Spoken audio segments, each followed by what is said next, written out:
Buenos días a todos. Gracias por la acogida que han dado a esta convocatoria que hicimos desde la Comisión de Historia de la Academia Nacional de la Ingeniería y el Hábitat, la cual enmarcamos en el convenio que actualmente tiene la Academia con la Universidad Católica Andrés Bello.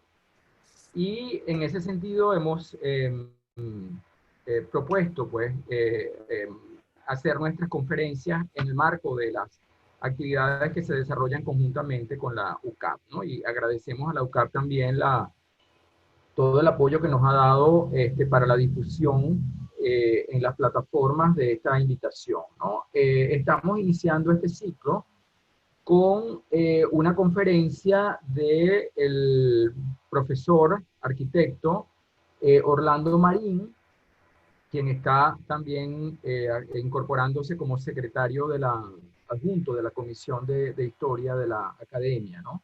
Aunque seguramente Orlando es archiconocido para buena parte de la audiencia, no está de más, como corresponde, que hagamos una pequeña presentación de su extenso currículum, que no voy a leer completo por razones de tiempo, pero que conviene pues resaltar que Orlando es arquitecto, egresado en 1997 de la Universidad Simón Bolívar, y es o magíster en Historia de la Arquitectura y del Urbanismo en 2006 de la Universidad Central de Venezuela, donde actualmente es candidato a doctor en arquitectura, y precisamente lo que nos va a presentar hoy Orlando es, digamos, buena parte de o digamos, es una parte, es una sinopsis de su tesis doctoral, la cual desarrolla bajo la supervisión del profesor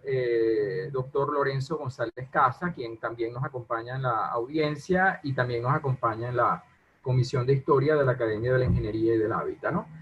Eh, Orlando es profesor agregado del Departamento de Diseño, Arquitectura y Artes Plásticas de la Universidad Simón Bolívar, donde se ha desempeñado como jefe de la sección de Teoría e Historia de la Arquitectura entre 2013 y 2018, y como director del Instituto de Estudios Regionales y Urbanos de la misma Universidad Simón Bolívar entre 2015 y 2018.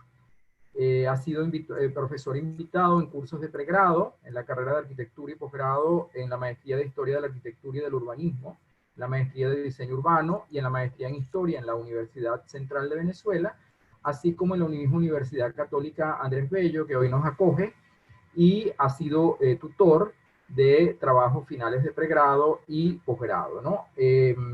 Bueno, cuenta con varias publicaciones que ustedes seguramente conocen, ha participado en numerosos eventos, no me voy a extender en eso por razones de tiempo. Ha trabajado también en algunas de sus publicaciones en teoría e historia de la arquitectura y del urbanismo y en la conservación del patrimonio cultural.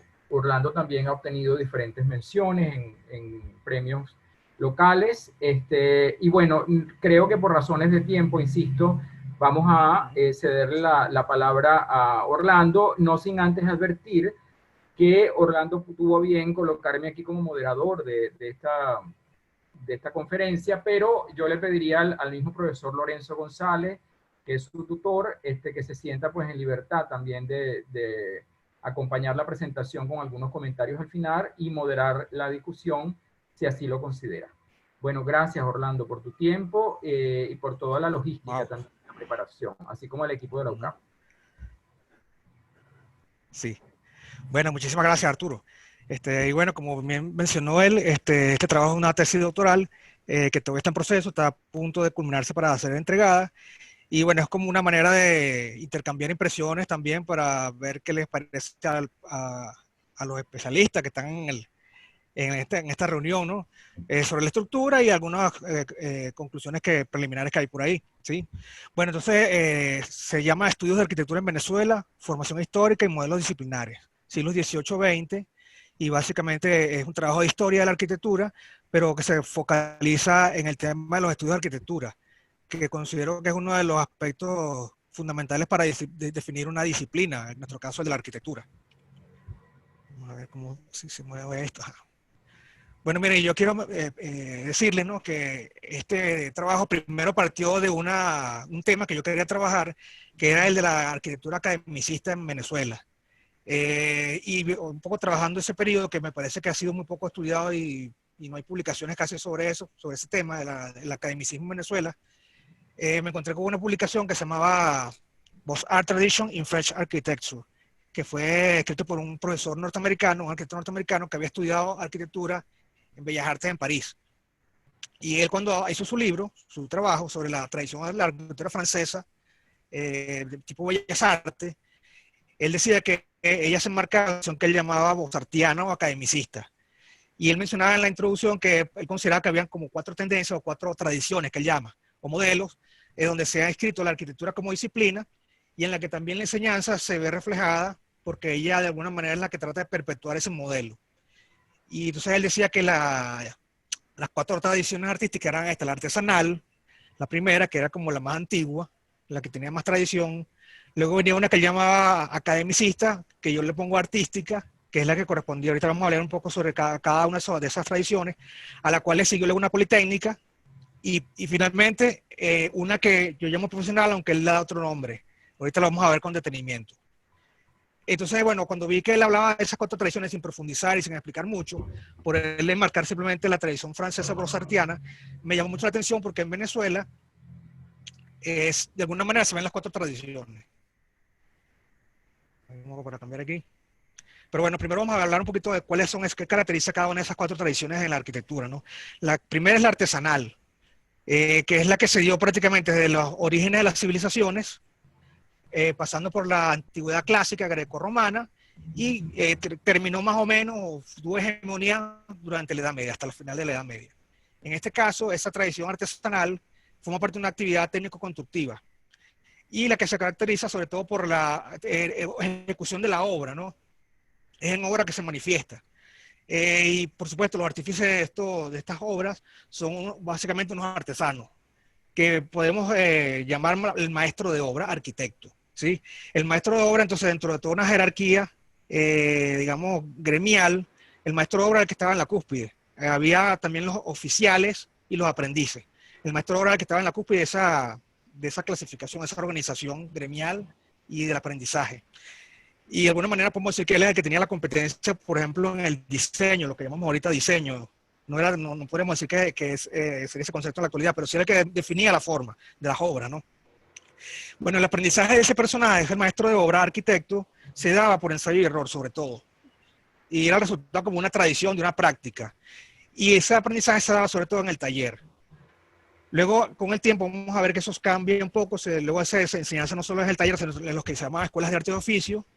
Y en todo caso, el aprendizaje se da es al pie de la obra, o sea, durante la construcción.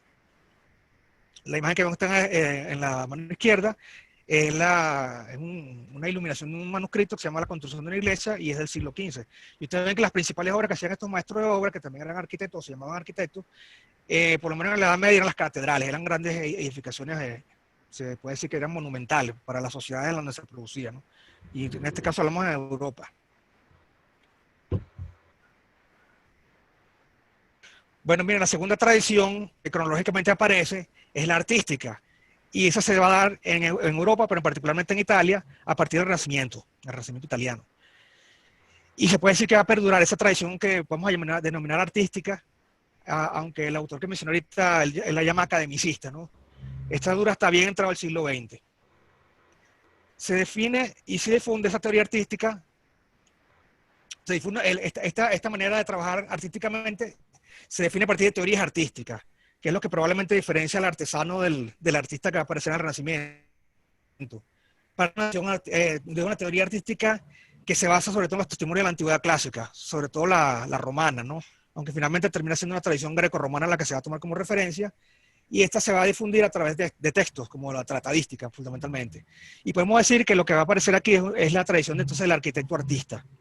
Él va a compartir una preeminencia social, ya no va a ser un artesano que se va a ver como situado en la base de la sociedad, sino que él va a subir un peldaño al transformarse en un artista, compartiendo ese rol tanto con pintores, como con escultores, como con músicos. Y bueno, junto con esta tradición se va a consolidar un nuevo tipo de centro de enseñanza que va a ser la Academia de Bellas Artes. En la imagen que tienen a la izquierda puse la foto del edificio que va a ser como el más representativo de la tradición, como el centro académico más importante de esa tradición, que es la Academia de Bellas Artes, la Escuela de Bellas Artes de París, que se convierte como a finales del siglo XVII, sobre todo en el XVIII, como el principal modelo de escuela de Bellas Artes, donde está incluso incluida los cursos de arquitectura. Y bueno, puse también una imagen de uno de los métodos que ellos tenían para promover y para aprender, que son los concursos. El estudiante que estudiaba arquitectura, en general cualquiera de las carreras que se daban en de esa escuela, la manera de promocionarse y de llegar hasta el final de los estudios era participar en concursos y obtener premios que se organizaban en la propia academia, en la propia escuela. Y la imagen que ven ahí es un concurso uno de los tantos concursos que se promovían ahí, donde los estudiantes tenían que poner su proyecto, digámoslo así. Ahora sí podemos hablar de proyecto, sus dibujos, en una carrucha que iba pasando por varios sitios de la ciudad y que finalmente se recogían y quedaban en la escuela para ser admitidos dentro del concurso, ¿no? El tercer modelo, parte de la ilustración, digamos que a partir del siglo XVIII, y se puede decir que está influido por el racionalismo de la ilustración, el racionalismo ilustrado, y también se va a prolongar durante mucho tiempo hasta bien entrado el siglo XX. En este caso, más que definir las formas del edificio a partir de proporciones o ideas estéticas, ahora el edificio o la obra en general es resultado de una optimización del cálculo físico-matemático, o sea, de aplicar fórmulas y de buscar la eficiencia, ¿no? Sobre todo a partir de la propiedad de los materiales. En este momento surge lo que podemos llamar el ingeniero arquitecto, ¿no? Que es una persona que sobre todo tiene mucho interés en la parte de la técnica, más que en la parte estética. Y en este caso las ideas se transmiten a través de las academias de matemáticas, las escuelas politécnicas y las escuelas de ingeniería. Y bueno, también en Francia se consolida como la escuela modelo de esta tradición, que es la Escuela Politécnica de París, cuya fachada ven ustedes ahí arriba, que era una escuela auspiciada por el Estado, al igual que la Escuela de Bellas Artes que habíamos visto antes, el Estado francés, sí, las instituciones políticas francesas. Y bueno, en el dibujo que vemos abajo es justamente uno de los métodos que se empiezan a aplicar aquí, es el de Durán, a principios del siglo XIX, donde el diseño es el resultado de aplicar cuadrícula, formas ordenadoras, en donde entonces no es tanto digamos que la estética, sino como la practicidad y el orden de las cosas, ¿no? Como se presentan la forma del edificio. Y toda esta forma es resultado incluso de la técnica, la acumulación, digamos, más bien la combinación de formas que son resultado de técnica. Cúpulas, muros, columnas, bóvedas que se van a combinar. Y de hecho, esto es una teoría que llaman algunos combinatorias, la que se va a producir aquí por Durán, que va a ser un arquitecto formado en Bellas Artes, pero que va a dar clases en la Escuela Politécnica de París, clases a ingenieros, que a partir de este momento los ingenieros también que es una carrera emergente en ese momento, también tienen la posibilidad de diseñar proyectos arquitectónicos, ¿no? Sobre todo de edificios que son de servicio, complementarios, usos funcionales más que monumentales. Bueno, y finalmente está la cuarta tradición, que el autor que mencioné anteriormente, que era Egbert, él dice que es una tradición que él llama sociológica y de ciencias sociales. Yo la voy a llamar, para fines del proyecto de mi tesis, profesional. Es cuando realmente la arquitectura se convierte en una disciplina autónoma y especializada y que se da es como una carrera de nivel superior, que se ve en escuelas y facultades universitarias. En este caso, esta tradición es producto de la revolución industrial, la masificación y la aparición de la metrópoli contemporánea, que se da sobre todo a partir del siglo XIX, como la gran explosión, ¿no? De eso va a definir esa nueva disciplina profesional que se va a reinventar, prácticamente va a haber una reinvención de la carrera. Sobre todo la veo a partir de la Segunda Guerra Mundial. Y de hecho, yo creo que va a estar muy influenciado, digamos que se va a empezar a definir esa carrera cuando aparece la Bauhaus, que es una escuela de diseño, más bien, que se da en Alemania, pero que con el nazismo y bueno, el tema de la guerra, la Segunda Guerra Mundial, prácticamente todos los grandes maestros de esa escuela van a emigrar a Estados Unidos, y yo creo que ahí es donde se va a definir esa disciplina como se va a conocer en la actualidad. Y por eso puse las imágenes aquí donde aparece Mies van der Rohe y Walter Gropius dando clases en escuelas de arquitectura norteamericanas que están insertas dentro de universidades y que van a otorgar, a diferencia de las otras tradiciones que vimos antes, ellos van a otorgar un título de arquitecto, que va a tener tiene una categoría profesional. ¿sí? Entonces aquí es cuando surge realmente el arquitecto como una especialidad profesional. Y bueno, como les mencioné, son escuelas y facultades universitarias del nivel universitario donde vamos a ver esa, que se va a dar a la carrera, ¿sí? Y de alguna manera ese es el estado de la tradición en la que estamos en la actualidad. Bueno, miren, yo tomé esos 4 modelos para organizar la situación en Venezuela.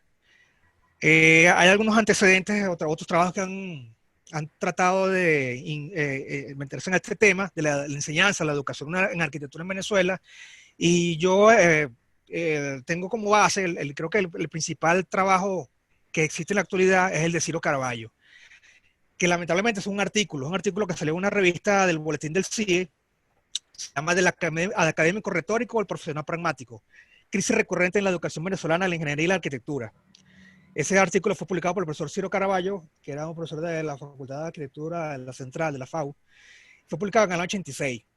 Y creo que ese fue el primero que trató de hacer un panorama de cómo fueron esos modelos, aunque él básicamente se centró en 2, que es el que podemos llamar el politécnico y el profesional, sin llamarlo como tal. Él como que deja en claro que hay como una gran mezcla de todas estas tradiciones, ¿no? Aunque finalmente él la llama crisis, una crisis recurrente, ¿no? Y bueno, yo creo que justamente una de las cosas que yo quisiera como aportar es que más que una crisis, yo creo que hubo una sucesión de tradiciones que se superpusieron. En el caso venezolano, y fue muy rápido, fue prácticamente en el siglo XIX, cuando las 4 tradiciones se superpusieron y estuvieron como forcejeando entre ellas para ver cuál era la que iba a finalmente ser la hegemónica, ¿no? O la que iba a dominar.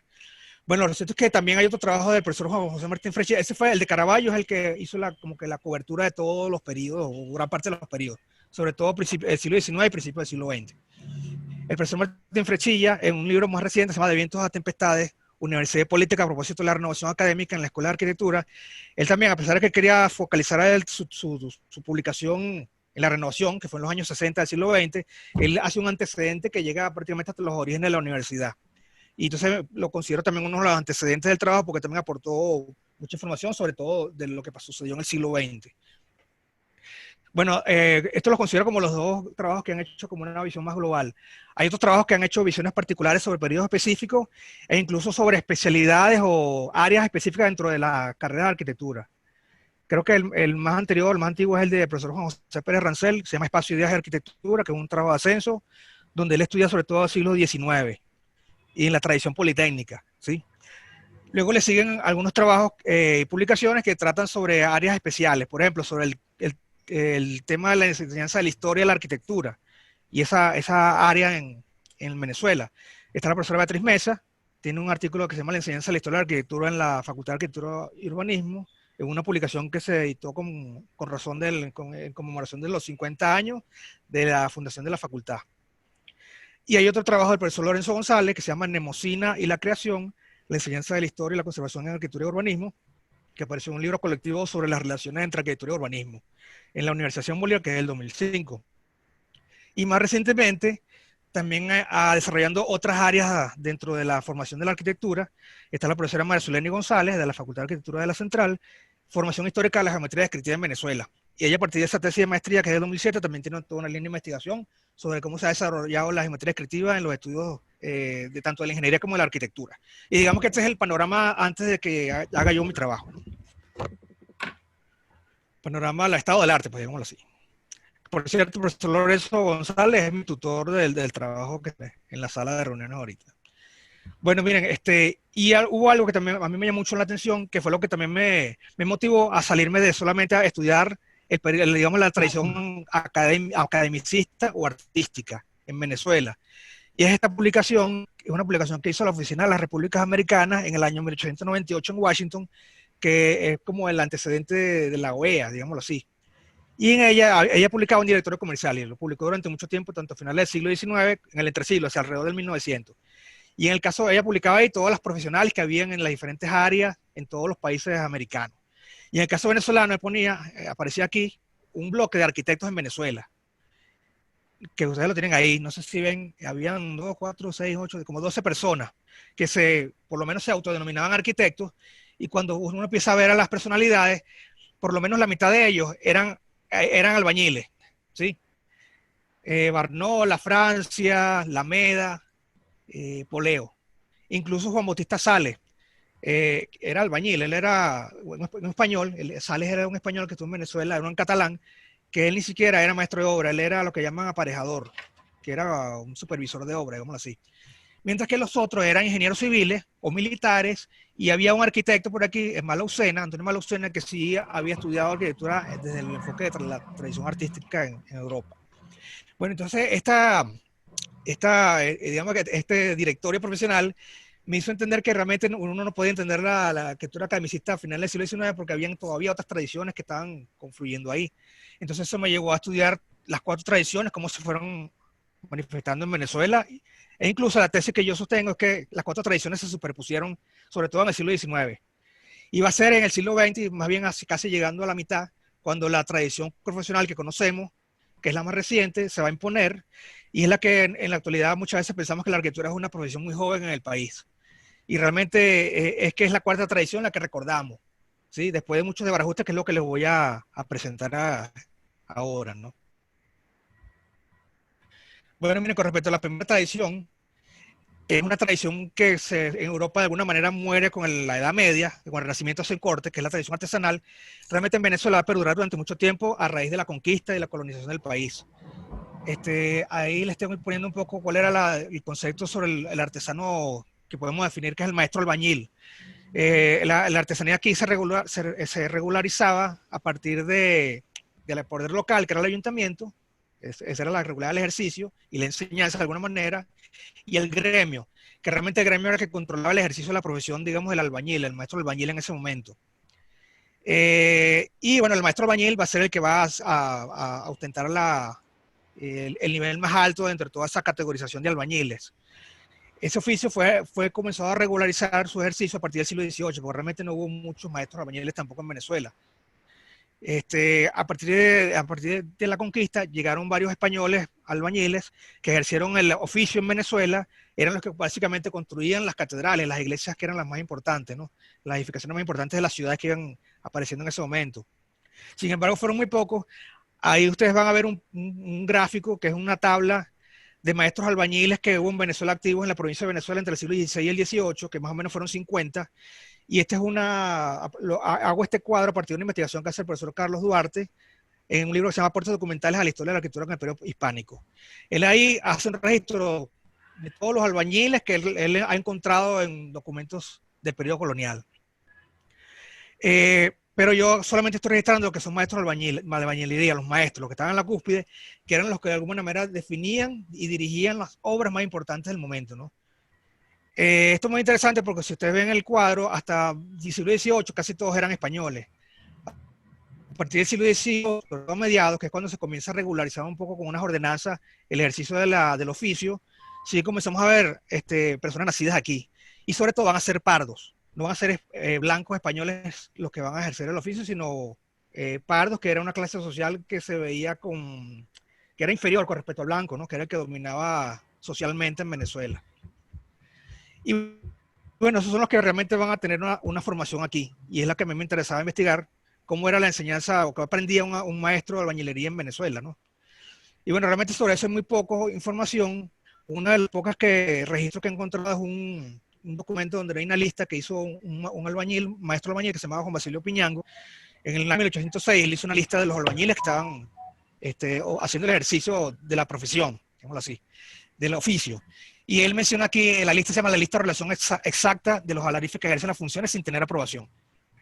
Me interesa este listado porque ahí aparece el maestro y al lado todos los que están aprendiendo el oficio con él. O sea, eran aprendices y había oficiales que trabajaban con él. Entonces eso, aquí de alguna manera hay un panorama de cómo se aprendía, quiénes aprendían, cuántos aprendían, por lo menos cuando se hizo esta lista que fue ya comenzando en el siglo XIX, en el caso incluso de Caracas nada más.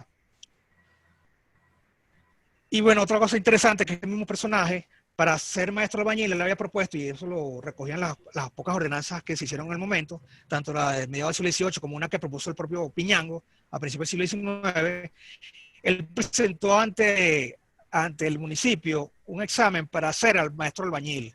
Sin embargo, los 2 exámenes que existen, que están también en el archivo de la Municipalidad de Caracas, si uno lee el encabezamiento, él dice que el examen es para examinarme de arquitecto. Y entonces me parece muy interesante porque estos mismos maestros albañiles se consideraban arquitectos, a pesar de que el nombre oficial era maestro albañil. Sin embargo, ellos, los documentos muchas veces aparecen como albañil arquitecto, o sea que ya la palabra arquitecto, e incluso en un momento en el cual ya también en Europa el arquitecto era otra, estaba en otra tradición. Básicamente estaba en la tradición artística, ¿no? Cuando él estaba haciendo este examen.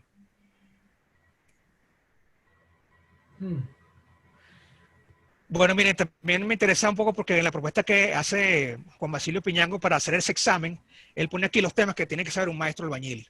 ¿Cuáles son los temas que hay que examinar, ¿no? ante la autoridad? Y él pone que arquitectura es uno de los 3 temas que tiene que saber un maestro. Además de la aritmética y la geometría. Él pone la arquitectura, y como ustedes ven, es un tema bastante largo, en el que él incluye temas de construcción, técnica constructiva, de dibujo, ¿no? Cómo trazar en papel un edificio, que ahorita podemos decir que es diseño, ¿verdad?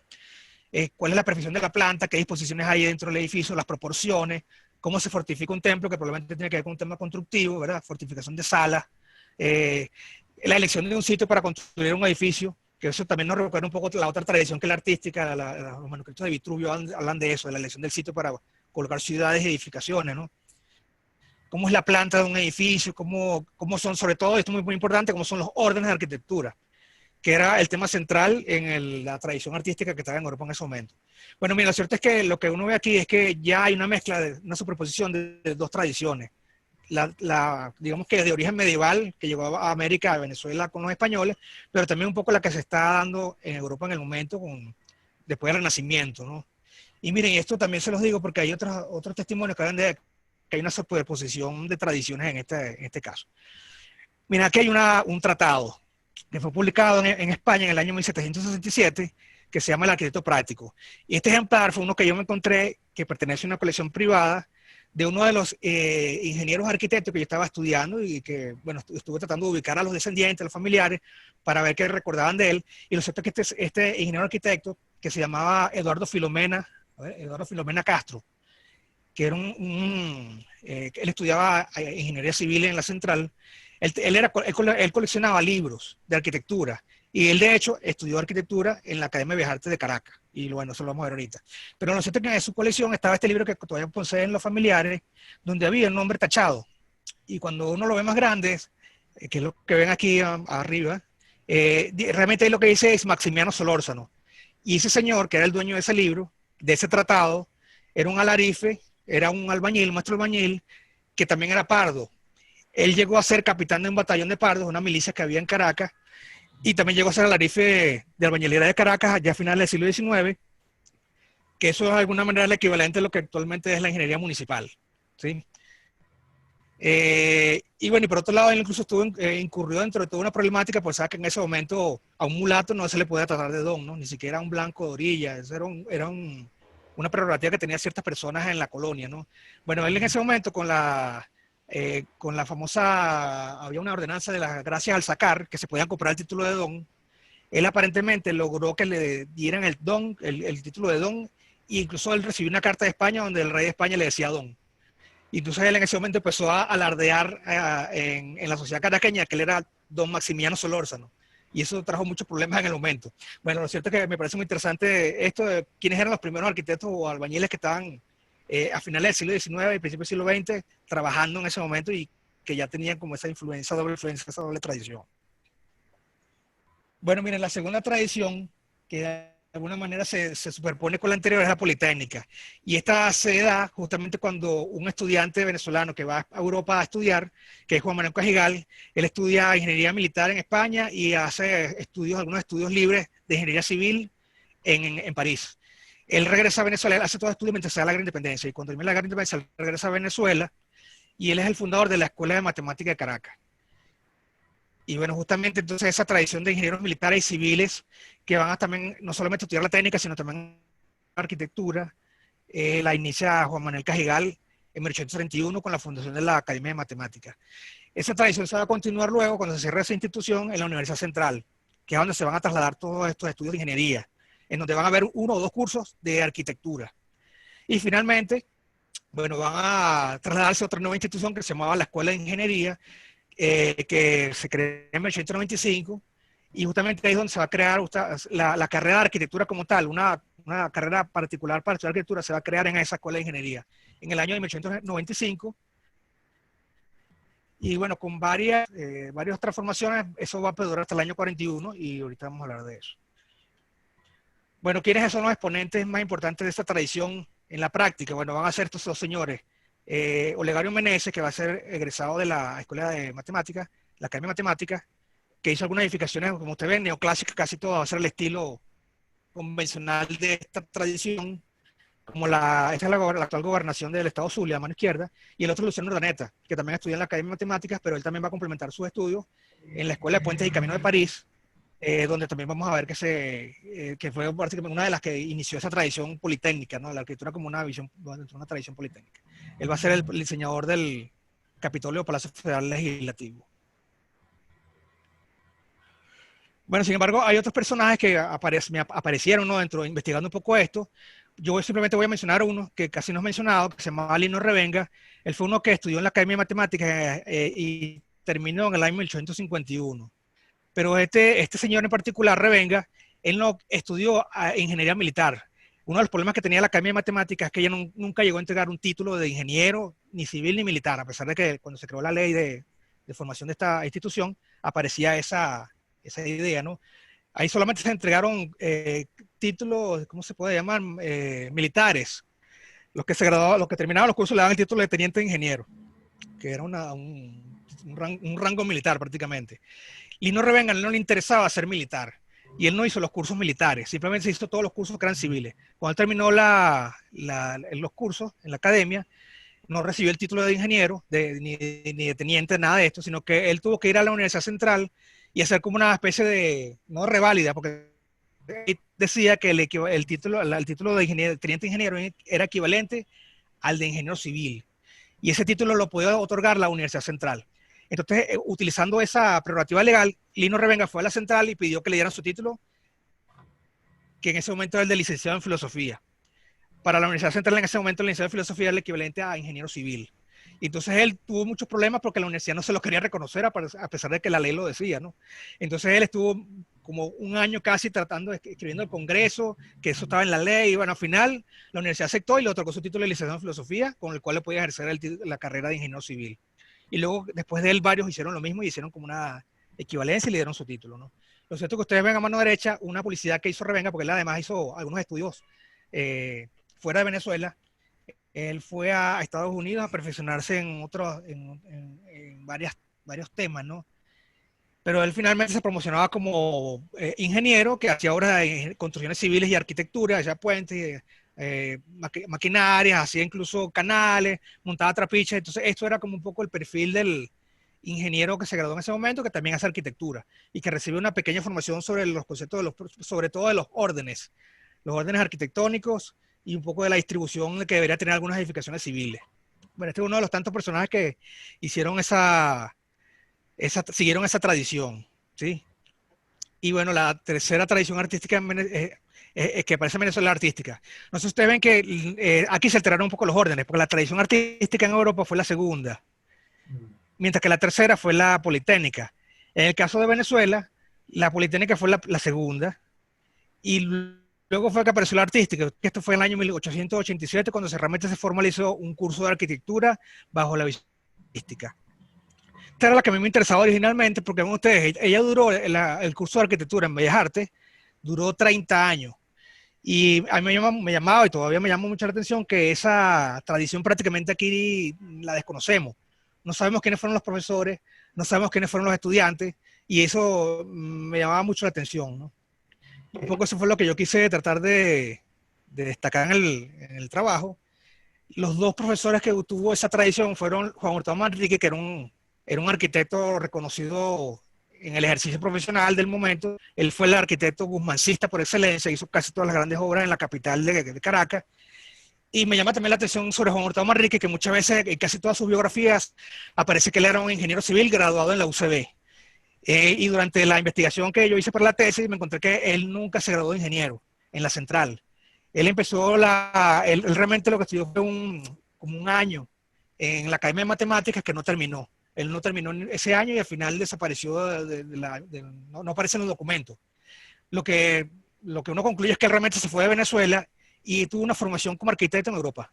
Eso lo dice Savilla y lo dicen otros autores, aunque no se sabe muy claramente en qué institución o bajo quién se hace, ni se sabe en qué lugar él hizo esa formación como arquitecto. Lo cierto es que él regresa a Venezuela un poco antes de que comience el sexenio humancista y él se convierte en un arquitecto reconocido incluso por el Estado, que es al quien él va fundamentalmente a hacer su trabajo. Y a partir de esto yo considero que él es el primer arquitecto que no es ingeniero, sino que a él lo llaman arquitecto simplemente porque tiene una formación artística, que no sabemos todavía pero lo cierto es que él, como todo buen arquitecto artista, él manejaba los estilos arquitectónicos, que eso era lo que la formación promovía en las escuelas europeas, ¿no? Por ejemplo, usted ve en la fachada de la Escuela de Bellas Artes, la Universidad Central, que es lo que vemos a mano izquierda, cuando estaba en la... Orlando, disculpa que te interrumpa, pero es un recordatorio que me pediste que te hiciera porque ya llevas media hora, ¿no? Digo esto para la programación del tiempo. Ok, ahora sí me escuchan. Disculpen, aprovechamos esta interrupción para un recordatorio. Son las 11 Sí. de tenemos la sala solamente hasta las 12. O sea que yo diría no más de 10 minutos para dejarle el derecho de palabra a los invitados, ¿no? Ok. De acuerdo, vale. Ok, bueno, por aquí veo que no me voy a poder meter en el chat, que sí se están escuchando ahora. Ok, ya. Entonces, bueno, voy a aprovechar para hacer, ya vamos a terminar. Simplemente quería, para cerrar el tema de la parte artística, bueno, que este era un personaje, tanto Hurtado Manrique como bueno, Felipe Herrera Tobar, fueron los dos introductores, los dos doctores de este enfoque o tradición modelo la artística en Venezuela. Y sobre todo el caso de Manuel Felipe Herrera Tobar es uno de los más interesantes porque él fue el que estuvo... La interrupción que por supuesto escapa de nuestro control, son gajes del oficio, sobre todo en la era covídica y en las condiciones de internet tan precarias que tenemos. Sí. Yo le he pedido al profesor Lorenzo González Casas, como dije al comienzo, quien es el director de la tesis de Orlando, para que hiciera unos comentarios de cierre, si es que Orlando no se nos puede reincorporar. Pero bueno, pareciera que está reapareciendo Orlando. Si no reapareciera, ya le dije a Lorenzo para que por favor nos hiciera unos comentarios de cierre y bueno, obviamente podríamos hacer unas intervenciones de ustedes, los invitados. A ver, Orlando, probemos. Sí. ¿Sí me escuchan? Sí. Ok, porque el problema es que aquí el internet de mi casa a esta hora se pone muy complicado y se va cada rato. Ese es el problema, ¿vale? No sé si quieren que culmine con las láminas rápidamente. Rápida, al galope. Al galope, ok. Ajá. Ok, a ver, aquí está. Bueno, miren, y disculpen este problema técnico. Escapa de nuestro control. Sí. Bueno, mira, el galope, el principal representante de esta tendencia como egresado de la academia es Alejandro Chatein. Y yo quiero también recordar una cosa muy interesante, ¿no? Que una de las características de la Academia de Bellas Artes, de los cursos de arquitectura en la Academia de Bellas Artes de Caracas, es que todos los estudiantes, prácticamente todos eran ingenieros, que estaban estudiando ingeniería o habían terminado ya la carrera y complementaban su formación, que era básicamente técnica y que ya tenía algún componente de arquitectura, lo complementaban en la Academia. Alejandro Chatein fue uno de los más, creo que fue el más resaltante representante de esta institución y esta tradición, que después de graduarse de ingeniero, estudió cursando los últimos cursos, estuvo bajo la égida de Juan Hurtado Manrique, que fue su profesor. Digamos que un fruto de esta tradición que se formó en ese momento, a finales del siglo XIX en Venezuela, fue la constitución de la Sociedad de Arquitectura y Construcción de Venezuela, que se puede decir que es un antecedente directo del actual Colegio de Arquitectos, pero que sin embargo no tuvo mucha trayectoria. Ya hasta duró como 3 o 4 años en actividad y luego no hay más registros sobre su funcionamiento, ¿no? Ella lo que quería era promover los estudios de arquitectura y de la construcción en Venezuela. Bueno, la UTH en Venezuela, digamos que es la que se mantiene en la actualidad, es la profesional, o donde hay una especialidad de esa carrera como especialización, y esa se da en la Escuela de Ingeniería en Caracas. Fue creada la carrera, esta institución que se llama la Escuela de Ingeniería en el año 1995, y junto con ella se creó la carrera de arquitectura. Al igual que otras disciplinas, ¿no? Incluso hubo unas disciplinas de la ingeniería agronómica, la ingeniería militar y la ingeniería civil, eran disciplinas que se crearon o se diversificaron en ese momento, aunque con muy poco resultado, ¿no? Prácticamente todas las especializaciones desaparecieron a los pocos años, incluyendo la arquitectura, no tuvieron mayores estudiantes, ¿no? Esa escuela luego fue cerrada en el año 1904, se incorporaron los estudios a la UCB, y luego ella fue la que tras un breve de cierre de la universidad, otra vez es la universidad que conocemos en la actualidad. En ella se creó una escuela de arquitectura en el año 41, recuerdo todos esos estudios, y luego la facultad de arquitectura en el año 53, que es el que conocemos en la actualidad. Y bueno, ahí vemos la imagen de las dos instituciones que en algún momento estuvieron de alguna manera aliadas. A la mano izquierda, la universidad, y a mano derecha, la Escuela de Bellas Artes, que era la que brindaba en un principio los cursos específicos de arquitectura a los estudiantes de arquitectura en la UCB y en la Escuela de Ingeniería en un principio. Y bueno, yo también dividí ese periodo, esa tradición en tres periodos: periodo formativo, que es cuando se creó la carrera, hasta que se cerró la Universidad Central, que es del año 1895 al año 1924. Y realmente tuvo muy poca aceptación en la carrera, al igual que los estudios de especialización de ingeniería dentro de la sociedad venezolana. Solo hubo 7 egresados en ese periodo, que son casi 30 años, ¿no? Un poco más. Y hubo, bueno, 7 egresados que recibieron el título de arquitecto, casi todos a finales del siglo XIX, entre 1898 y 1903. Ahí vemos dos de los últimos: Alfredo Jan López y Guillermo Pardo Sublet, que por cierto Guillermo Pardo Sublet se dedicó luego al urbanismo. Sí, sí. ¿Chan? Sí. Ok, porque se me volvió a caer la señal. Ya. Ahí. Ok. Bueno, sigo rápidamente. Sí. Ok. Bueno, ya estamos entrando a la recta final, que es cuando se creó en el año 44 la carrera de arquitectura. Otra vez, realmente fue como un reinvento, ¿no? Una recreación. Eso fue en el año 41. A ver, hubo un problema en el año 41 con esa promoción que se inscribió. Realmente al final del primer año habían 70 inscritos. Ahí todos al final se cambiaron a ingeniería. Hubo un problema ahí con esa primera promoción.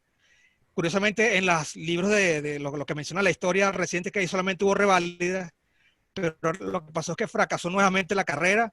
Y yo creo que una de las cosas que sucedió en ese momento es que se siguió muy cerca la tradición politécnica que venía del siglo XIX, y prácticamente los estudios eran muy parecidos a los de ingeniería. El componente de arquitectura era algo muy poco, y al final de la carrera el año básico era prácticamente igual a la ingeniería, y lo que pasó es que todos los que querían estudiar realmente arquitectura por su componente artístico, me imagino que se sintieron decepcionados, se retiraron de la carrera, y todos los que estaban, los que lograron aprobar, se cambiaron a ingeniería civil. Entonces esa fue una promoción fantasma que no existió el año 41. En el año 44 hubo una revisión del pensum, y sí se introdujeron temas de arquitectura en todos los años, en todos los niveles del curso, que eran 4 años. Y ese es lo que llamo entonces el periodo de consolidación, es el 44 el actual, donde se hizo entonces la revisión del pensum, y hubo por fin una primera promoción con 7 egresados, que es la que se considera la primera promoción de arquitectura de la UCB. Bueno, lo cierto es que a partir de ese momento sí hubo toda una trayectoria de egresados, se consolidó la carrera, y se volvió a formular un gremio, y se fue la creación en el año 45 de la Sociedad Venezolana de Arquitectos, una vez que se vio que sí iba a haber unos egresados y había un número importante de arquitectos e incluso de ingenieros que habían revalidado el título, y que había muchas posibilidades, mucho futuro en la Venezuela de ese momento, ¿no? Bueno, ya creo que con eso cierro, y lo que sí quería enfatizar es eso, que habían esas 4 tradiciones que durante mucho tiempo, incluso hasta los años 40, estaban superpuestas buscando una hegemonía, ¿no? Y eso se da sobre todo a partir de los años 40, cuando se consolida la que ya en otro resto del mundo se estaban consolidando, que es la especialización profesional universitaria, vamos a decir, profesional. Bueno, muchas gracias. Eso es básicamente el trabajo. Gracias, Orlando. Gracias. Yo le había pedido al profesor Lorenzo González, director Sí, bueno, yo creo que si quiere Lorenzo dar unos comentarios sobre esto para cerrar. Unos comentarios muy breves, por supuesto, y después abrir el derecho de palabra. Ya de hecho creo que el profesor... Es que yo tengo... de la Simón Bolívar había pedido para preguntar algo. Pero si quieres, Lorenzo, comenzamos algo de 5 minutos. Sí, Vale. ok, yo tengo aquí un chat. Voy a ver. Lorenzo, ¿puede decir algo? Y mientras yo reviso el chat con las preguntas y comentarios. Bueno, ¿se escucha? Sí. Perfecto.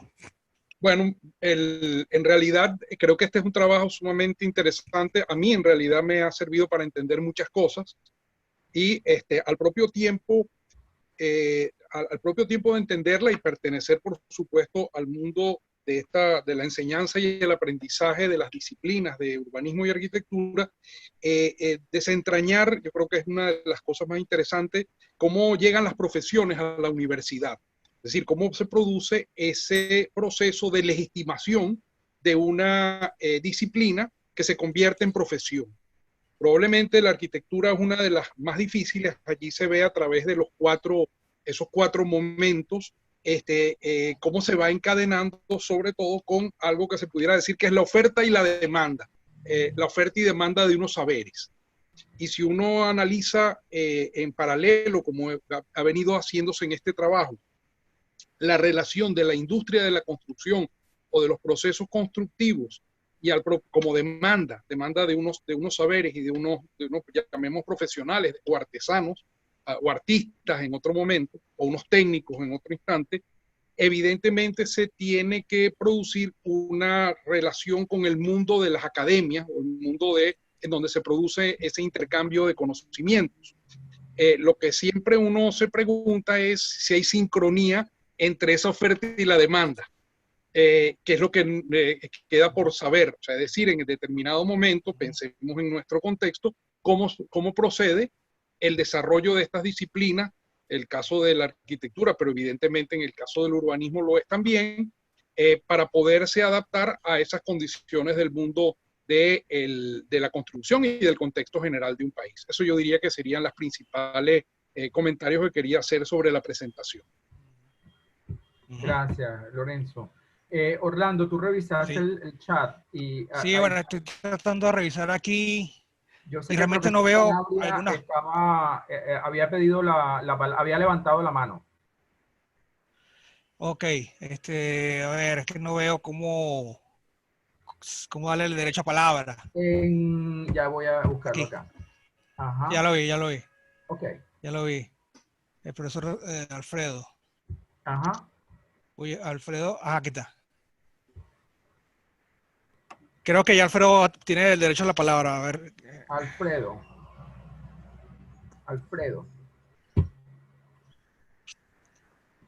¿Me escuchan? Orlando. Sí. ¿Oyes? Sí, te escucho. Te escucho, Alfredo. Gracias, bien. ¿Tú? La ponencia. Yo te mandé una pregunta por el chat y bueno, te la voy a... Sí, pero no la veo, la verdad que...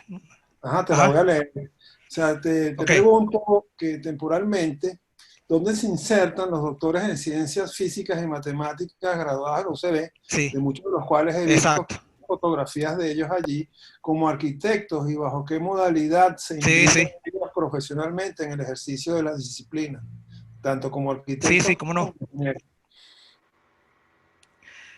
Sí, cómo no. Mira, creo que el doctorado en ciencias físicas y matemáticas fue a finales del siglo XIX y sobre todo los principios del siglo XX, casi que hasta los años 30. Y básicamente era como una respuesta a una necesidad de que había que estos personajes tenían que ser toderos. Según leí por ahí, algunos de estos ingenieros decían, bueno, yo soy ingeniero, pero nosotros nos daban el título de doctor en ciencias físicas y matemáticas porque nuestra carrera era tan integral que implicaba la ingeniería civil, la ingeniería, la arquitectura, incluso parte de cosas de ingenierías eléctricas. O sea, habían varias disciplinas que se imbricaban ahí. Entonces, ellos no eran especialistas en algo, sino que eran unos generalistas, justamente por el tema de que la demanda no permitía ver que hubieran especialidades. Y eso prácticamente casi que hasta los años 30, ellos tenían muy claro que ellos no podían generar especialidades porque no iban a tener la demanda. Y entonces, y otra cosa que había en la universidad era que la universidad solamente, sobre todo a principios del siglo XX, solamente otorgaba el título de doctor en todas las disciplinas. No entregaba ni el licenciado ni un título intermedio, sino que iba directamente al doctorado. Y entonces decir que iba a haber un doctor en ingeniería era como raro, me imagino. Y entonces por eso ellos prácticamente eran unos científicos que sabían de todo. y sabían aplicar ese conocimiento. Esa es una de las explicaciones que he escuchado sobre eso. De todos modos, pareciera también que la universidad era muy reacia a permitir la entrada a disciplinas que no fueran, entre comillas, científicas, que solo fueran de aplicación. En un principio le pasó a la medicina, que cuando llegó Bolívar hizo las reformas, permitió que la medicina fuera una de las disciplinas de la universidad, pero luego pasó con la ingeniería también. Y por eso Guzmán fue el que obligó a que la carrera se metiera en la universidad, que era como reacia a recibir una carrera de aplicación, no una carrera entre comillas científica, ¿sí? Y bueno, lo que tú me dices de cómo era el ejercicio, ¿no? Bueno, ellos eran los que podían tener el derecho a inscribirse en el Colegio de Ingenieros, que fue creado en el año 20, en la década del 20. Los doctores en ciencias físicas y matemáticas eran los que en la práctica eran los ingenieros que necesitaban esa agremiación para poder ejercer la profesión a partir de la creación de la ley. Incluso los arquitectos también, que era una carrera que existía, pero que no había muchos, también tenían la obligación, según la ley, de inscribirse. Y eran los que podían ejercer esas disciplinas. Pues muchas gracias. Sí. No, gracias a ti. A ti, Alfredo. Tenemos unas preguntas, Orlando, de los profesores Tomás Estraca, Alfonso Arellano y Roger. No sé si las estás viendo. Sí, sí. Ajá. Mira, Tomás pregunta que si los profesores de la Escuela de Arquitectura, ¿dónde salieron? Casi todos ellos habían estudiado en los años, cuando se creó recreó la carrera en los años 40, casi todos ellos eran venezolanos que estudiaron en el exterior, o eran extranjeros que estudiaron arquitectura en el exterior y habían emigrado a Venezuela. Y ellos habían logrado en muchos casos hacer la reválida del título, que justamente fue entre los años 30 y 40 que hubo esa política. Y bueno, en ese caso, sobre todo en las materias que eran específicamente de la carrera, ¿no? Pero las demás materias, por ejemplo, de construcción, de estructura, matemática, todos ellos eran ingenieros civiles. Por ejemplo, está el caso de Cipriano Domínguez, que era un doctor en ciencias físicas y matemáticas. Él era el profesor de topografía. Él era ingeniero, era un doctor en ciencias físicas que daba en la escuela, era arquitecto incluso como ejercicio. Su ejercicio fue básicamente la arquitectura y entró como profesor. Otro era Luis Eduardo Chatein, que también era doctor en ciencias físicas y matemáticas, pero su vida profesional fue como arquitecto, entre comillas, digámoslo así. Los dos al final hicieron como una suerte de reválida. En los años 50 se graduaron de arquitectos también. Y los graduaron sus primeros estudiantes que eran egresados. Entonces eso fue lo que hubo en ese momento, ¿no? Esa mezcla. Sí, no sé si habría... tenemos creo que estabas respondiéndole en parte a Tomás. Creo que está Alfonso y el profesor Roger Martínez también. Ajá. Oye, no veo aquí lo que ellos dicen. Las preguntas, ¿cuál quieres? La de, aquí tenemos en orden, la de Alfredo ya fue respondida. Dice Alfonso, ¿encuentras relación entre formación del arquitecto y evolución del Estado en Venezuela? ¿Puede entenderse la precedencia de la formación del ingeniero en relación a esa evolución del Estado? Esto lo pregunta el profesor Alfonso Arellano. Ok, no, muy interesante esa pregunta, porque de hecho yo me baso en una afirmación de un arquitecto urbanista, que era Víctor Fossi. Él dice que justamente el desarrollo de la profesión y tanto la profesión como del gremio se debe a la necesidad del Estado de generar edificaciones tanto educativas como sanitarias, ¿no? Hospitalarias. Y Víctor Fossi dice que esa necesidad fue la que de alguna manera promovió el desarrollo de la profesión, porque se necesitaban expertos que diseñaran y supieran más que todo de definición de espacio, más que de la técnica, ¿no? Que el ingeniero civil lo que sabe sobre todo es manejar la técnica y es el cálculo de la estructura. Y bueno, yo creo que sí, el Estado creció, tuvo la necesidad o el deseo de ser un Estado social y eso promovió la carrera. Y todo eso coincide en los años 40. Y yo creo que sí es muy importante el desarrollo del Estado y sobre todo ese Estado que quiere dar condiciones sociales a la población, que es tras la muerte de Gómez. Después que murió Gómez se dio ese proceso y que continúa en democracia, ¿no? Hasta hace poco. Orlando, el profesor Roger Martínez te pregunta, ¿habrás indagado acerca del contenido de los planes de estudio? ¿Cómo cambió en los periodos? Contenido curricular, ¿cómo no? Utilizados en un plan de estudio, si lo hubo, ¿cuándo surge el tema urbanismo? Saludos. Sí, cómo no.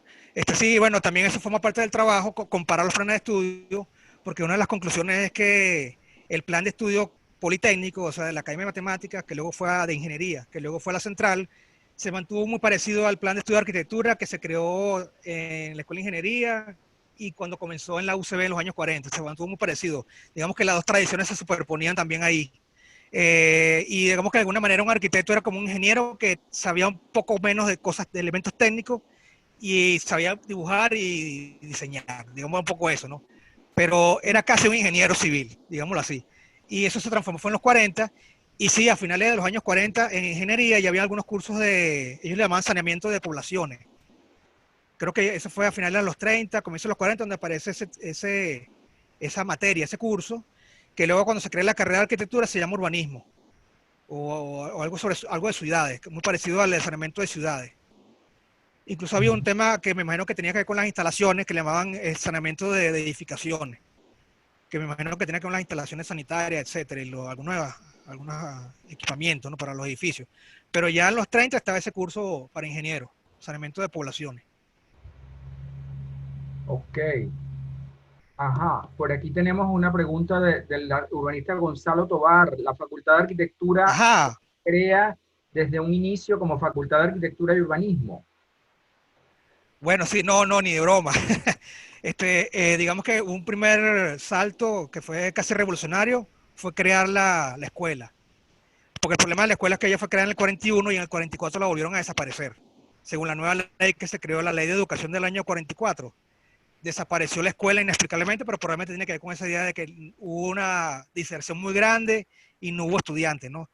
Entonces la carrera se volvió a crear en el año 46, o sea, la escuela de arquitectura se volvió a crear en el año 46 y a partir de ese momento hubo todo un reclamo de los arquitectos para separarse de ingeniería, de la facultad de ingeniería. Y esa lucha, que yo no creo que haya sido muy complicada porque realmente los ingenieros estaban de acuerdo, de que la arquitectura se independizara con otra, primero como una escuela diferente y luego como una facultad diferente. Eso se dio en el año 1953, 8 años después que se creó la escuela. Y ahí facilitó mucho también, fue fundamental el rol de un profesor que se llamaba Billy Ossot, que era otro doctor en ciencias físicas que se había dedicado también al ejercicio de la profesión de arquitecto, y él llegó a tener posiciones muy importantes dentro de la Universidad Central, y seguramente él fue el que influyó para que se cambiara la ley del momento, y fue la Ley de Educación del 53 la que creó las facultades de arquitectura, y eso fue lo que aprovechó la Universidad Central para crear su primera facultad de arquitectura. Luego vinieron otras universidades que también incorporaron carreras con facultad de arquitectura.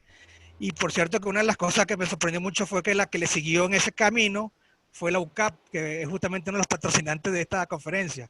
Creo que fue en el año 55, 56, ahorita no me acuerdo, creo que fue en el 55. La UCAP creó una escuela de arquitectura, que en ese momento fue dirigida por el profesor arquitecto Fruto Vivas. Tengo entendido que esa carrera, al final, la escuela la cerraron, pero hubo una primera promoción que se graduó 5 años más tarde, la única promoción de arquitectos de la UCAP. Y bueno, eso da para otra conferencia. Todavía estoy averiguando sobre ese tema, ¿no? Pero entonces la segunda fue una carrera en una universidad privada. Y luego vinieron las demás en los 60, 70 y 80. Ya. Apareció aquí unos saludos a todos el arquitecto Emilio González. También los recibimos. Y dice, me resulta curioso cómo en este proceso la formación del arquitecto se fue alejando de la rigurosidad del hecho constructivo y se fortaleció el aspecto estético mediante el énfasis en el diseño. ¿Cree que eso contribuyó a diversificar la imagen de la ciudad y sus edificaciones? Wow. Bueno, mira, sí, la cosa es que, como decía el profesor Egbert, ¿no?, que hacía referencia a lo de las 4 tradiciones, él enfatiza que sobre todo, bueno, se diversificaron los temas arquitectónicos, ¿no? Porque hasta ese momento la vivienda, por ejemplo, es un tema que entra realmente en el siglo XX como un tema digno de la arquitectura. Antes eran los palacios y los edificios institucionales, ¿no? Era como los únicos temas dignos, eran edificios monumentales. En el siglo XX, como mencionaba antes, ¿no?, es la metropolización y la masificación de la ciudad lo que determina que la vivienda sea un tema muy importante, la multifamiliar, unifamiliar, etcétera, ¿no? Sin embargo, como él dice, probablemente lo que podamos ver recientemente sea a lo mejor un acercamiento mayor hacia aquel enfoque artístico propio de las escuelas de bellas artes, contra las cuales se habían declarado en guerra las las nuevas, digamos, los vanguardias, los arquitectos vanguardistas, ¿no? Como Le Corbusier o Mies van der Rohe. Probablemente que ellos trataban de huir del formalismo y sobre todo al ornamento, ¿no? Por darle preeminencia al espacio y a la búsqueda de la funcionalidad, ¿no? Quizás haya un acercamiento mayor a ese enfoque artístico y bueno, habría que estudiarlo con más detenimiento, ¿no? Cómo otra vez otra tradición reaparece. habría que ver, ¿no? Y sí, definitivamente eso tiene su impacto en la manera de diseñar la ciudad y los edificios, ¿no? Probablemente ahora queremos más edificios más artísticos, más como objetos aislados que no se relacionan tanto con el contexto, ¿no? Quizás antes el contexto en la arquitectura academicista era muy importante, el edificio como su rol en la ciudad, como hito. Ahorita no sé cómo, ahorita como hay que más tendencia, digámoslo así. Ya. Pero sí, hay un cambio que hay que estudiarlo. Bueno, la conferencia de Orlando ha abierto el apetito por una serie de preguntas muy sustanciales, sí, ¿no? sí. Aquí es que este es un tema demasiado amplio, interesante. El colega Sergio Bastos, que dice, durante su investigación se encontró con algunos vacíos en cuanto a la historia de la arquitectura venezolana. ¿Qué factores pudo encontrar que no hizo que se pudieran registrar en el momento? Me explico, en la historia de la arquitectura en Venezuela existe vacíos de información donde se hacen saltos notables.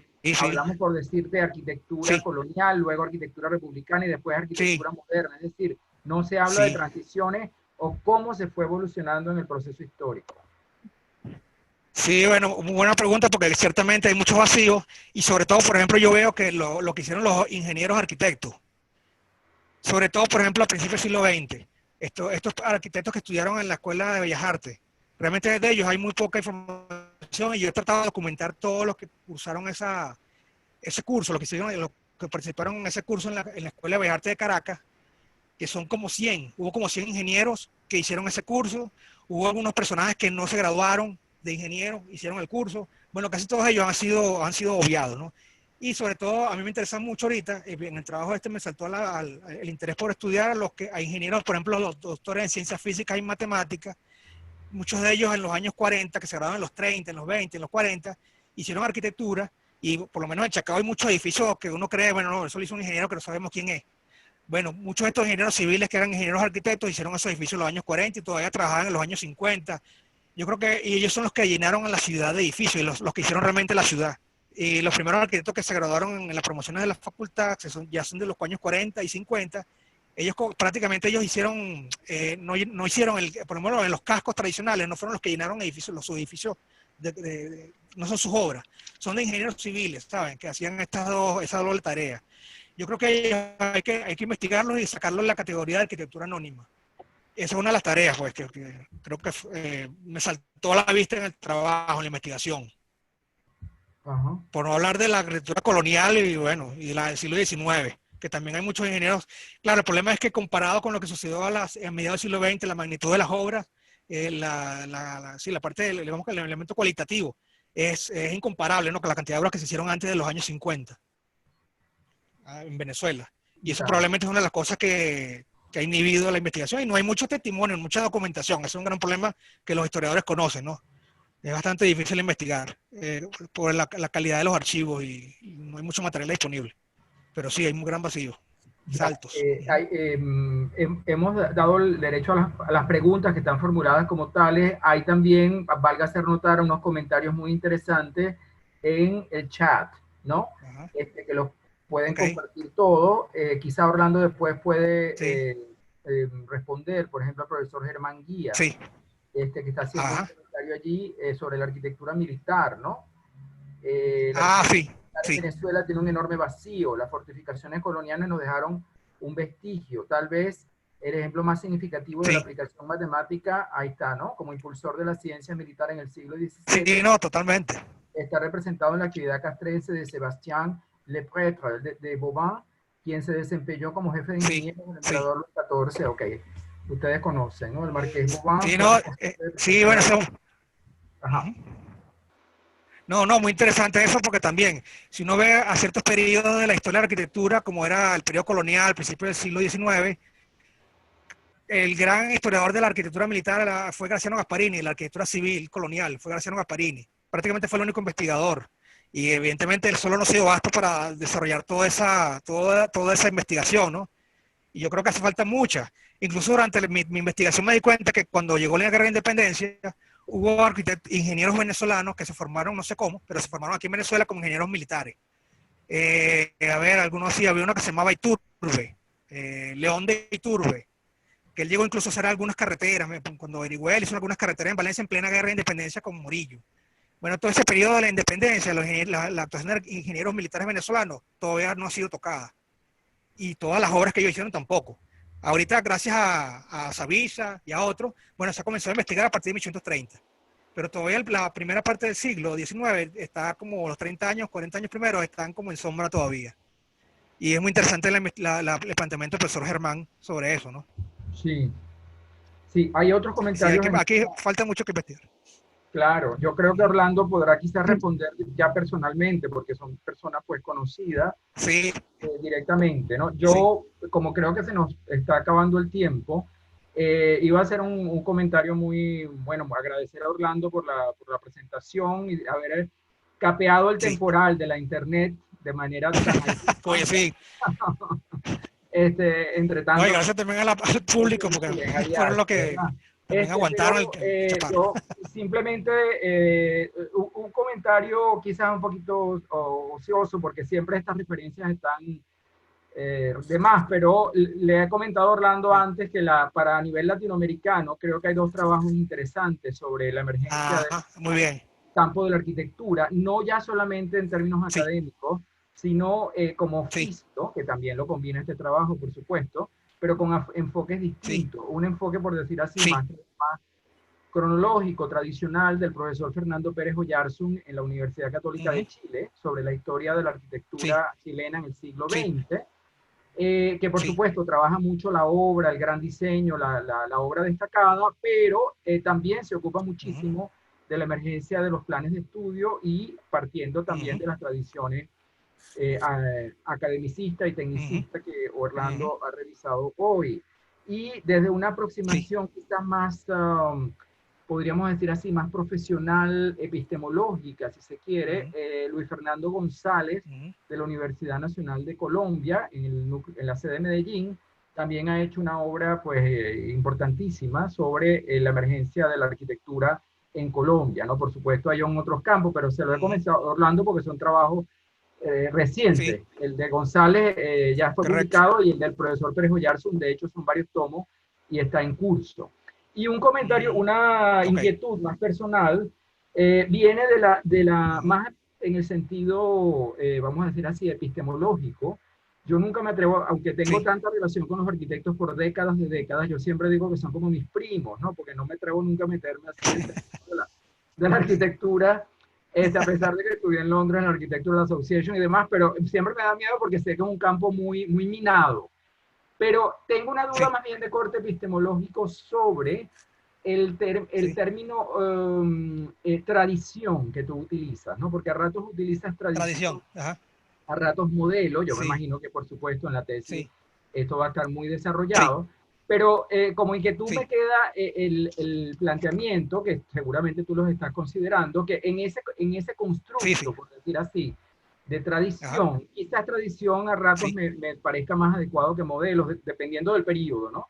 Pero entiendo que se están mezclando tanto aspectos técnicos del oficio, como tú bien dijiste, estéticos.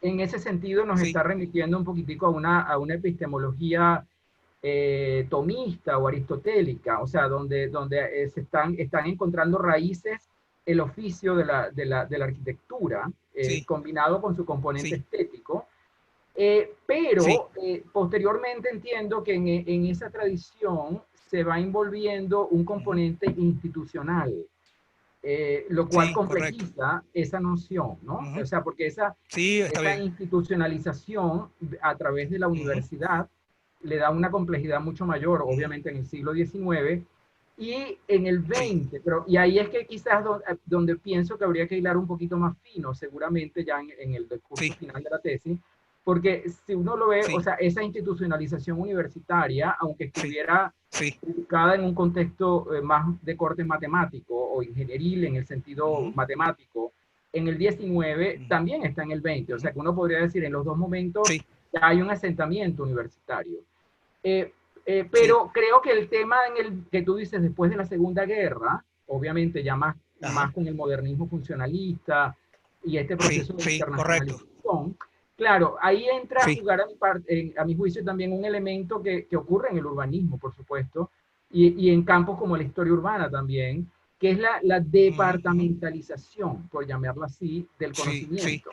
Entonces, tiene que ver ya también con el hecho de que dentro de las mismas universidades se produce a rajatabla un proceso de especialización. Y esa especialización conlleva, claro, que ya el perfil del arquitecto que ya estaba sentado en la universidad va a ir cambiando de sitio o mudando, y tú lo asocias a rato con el tema de las ciencias sociales. Bueno, claro, se va complejizando, como ocurre con el urbanismo y la planificación, que en la posguerra va cambiando hacia la planificación. Pero es un tema fascinante. Lo que quiero advertir es cómo esa noción de tradición en sí misma, pienso que puede ser un aporte de la tesis. Tú a rato la llamas modelo. Es difícil, pienso, elegir el término, pero quizá me inclinaría más por lo de tradición, pero en dobles comillas realmente, porque está involucrando muchas dimensiones, no solamente profesionales, estéticas, sino también epistemológicas e institucionales, ¿no? Entonces, bueno, es que incluso este autor, el autor que yo manejaba, del que fue el que me motorizó a organizarme de esta manera, él lo llama también puntos de vista de la profesión o enfoques. Y él mezcla eso, la práctica, cómo la práctica luego se refleja de alguna manera en una enseñanza, para perpetuarse su propia práctica, ¿no? En ese aspecto. Claro. Y bueno, por cierto que cuando tú también mencionas eso, que al final la departamentación de la universidad, la institucionalización, como que también reacomoda mucho a la disciplina al final, ¿no? ¿Saben que cuando se creó la Facultad de Arquitectura, la ley de universidad del momento, que es el 53, no permitía que hubiera una sola escuela en una facultad? Exacto. Entonces, el artilugio que me pareció que se creó fue que esa facultad iba a ser de arquitectura y de urbanismo. Y cuando una vez se pensó en formar un instituto de urbanismo, aunque eso al final tardó, pero digamos que el urbanismo fue el socio que se encontró para poder transformar esa escuela en una facultad. Y eso es también una de las cosas que yo voy tratando de especular, que el nacimiento de la arquitectura le debe también al urbanismo. Claro. Fue su justificación y su aliado, digamos, para tener esa autonomía disciplinar. Claro, exacto. Eso en el extremo, por decir así, de la institucionalización y de la departamentalización, que también, como tú dices, conlleva problemas legales. Exactamente. Sí, exactamente. Y si uno se va al otro extremo, digamos, al inicio en sí, que lleva más a lo epistemológico y a lo histórico, no es menor el problema epistemológico que, como tú bien sabes, plantea François Schwey en la regla y el modelo. En la regla y el modelo, en el sentido de que, claro, ella lo plantea para los textos instauradores de la arquitectura. Y plantea allí un problema epistemológico fundamental que lo hemos discutido, es que, claro, en arquitectura la teoría surge, lo que se conoce como teoría de arquitectura es en buena medida una preceptiva para la práctica y para la técnica. Sí. Es un problema común con el urbanismo. Claro, en urbanismo en un grado mucho más elaborado y posterior y menor, pero es el mismo problema epistemológico. Tu teoría es una teoría que se formula como para la práctica. Y entonces tienes que después rescatar otros objetos teóricos que conllevan al dominio estético. Entonces, por eso digo que es fascinante todo ese constructo inicial. Me imagino que tendrá un capítulo en la tesis sobre esas tradiciones. Sí. Creo que ser uno de los aportes de la tesis, ¿no? Bueno. No, y te agradezco esa referencia a Schwey, que todavía no lo he manejado, la verdad. Creo que sí puede ser interesante el de los textos instauradores, porque yo lo utilicé desde el urbanismo hacia la arquitectura, pero creo que da un terreno común allí en donde hay problemas epistemológicos fundamentales. Creo que nos cerraron ya. Ah, bueno, sí, pues ya estamos en la hora, ¿verdad? Bueno, gracias a todos por la asistencia, fue masiva realmente, muy rica las intervenciones. Sí, la verdad. Muchísimas gracias a todos, ¿verdad? Hasta la próxima. Vamos a ir trabajando desde la Academia de la Ingeniería y del Hábitat con este ciclo de conferencias que en principio van a ser los segundos jueves de cada mes. ¿Ok? Ya les iremos avisando. Sí. Ok, bueno, aquí perdí ya la visión. Ah, ok, perfecto. Bueno, muchas gracias. Gracias a todos. Saludos.